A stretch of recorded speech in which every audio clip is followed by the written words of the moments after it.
ঝুঁকিপূর্ণ কাজের সঙ্গে জড়িত প্রত্যেক বিদ্যুৎ কর্মীরা নিজের পরিষেবা প্রদানের দায়িত্ব পালনের পাশাপাশি অবশ্যই ব্যক্তিগত সুরক্ষাকে উপেক্ষা করতে পারেন না।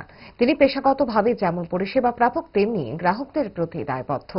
একই সঙ্গে সুস্থ স্বাভাবিকভাবে ঘরে ফেরার নিশ্চয়তা সার্বিকভাবে সেই কর্মীর ওপর নির্ভরশীল পরিবারটির জন্য জরুরি।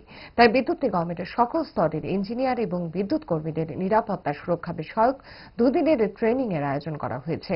9 এবং 10 ডিসেম্বর এই দুদিন ত্রিপুরা পাওয়ার ট্রান্সমিশন লিমিটেড এবং পাওয়ার গ্রিড সেফটি ম্যানুয়াল এবং সুরক্ষা বিষয়ক এই ট্রেনিং এর ব্যবস্থা করে। প্রধান অতিথি হিসেবে উপস্থিত ছিলেন বিদ্যুৎ মন্ত্রী রতনলাল নাথ। বিদ্যুৎ কর্মীদের মধ্যে বিতরণ করা হয় নিরাপত্তা সামগ্রী। বিদ্যুৎ মন্ত্রী সকলকে সাবধান করে দিয়ে এগুলো সঠিক ব্যবহার করতে পরামর্শ দেন। তিনি বলেন, একটা ভুল যেন আপনার জীবনের শেষ ভুল না হয়। সবচেয়ে বড় কথা হলো এভাবে থাকতে হবে। এই যে বইটা পড়বেন উন্মোচন করছে, নাম্বার 1 হেলমেট থাকতেই হবে, 2 চশমা থাকতে হবে, 3 জ্যাকেট থাকতে হবে, 4 নম্বর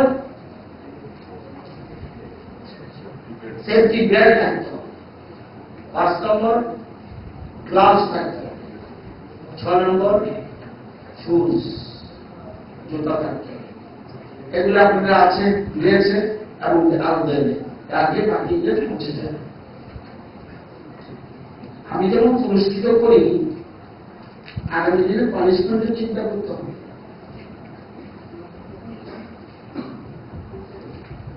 আপনার ভালো কাজের জন্য পুরস্কৃত করবো, সম্মান জানাবো, শ্রদ্ধা জানাবো, উৎসাহিত করবো, উৎসব ভাতা দেব। সাথে সাথে আপনি ভুল করছেন যে এই জিনিসটা আপনাকে পানিশমেন্ট থাকা উচিত বলে আমি মনে করি। কারণ আপনার জন্য উপস্যা আছে আপনার বাড়িতে, এবং কখনো আমরা অসাবধান বশত কোন রকম কিছু করবো না। কারণ আপনাদের এমন দায়িত্ব, আপনাদের আমার জানার মতে হেলথ সার্ভিস থেকে বেশি। এই যে 132 একদম ছাই হয়ে যাবে, মানে ঠিক আছে।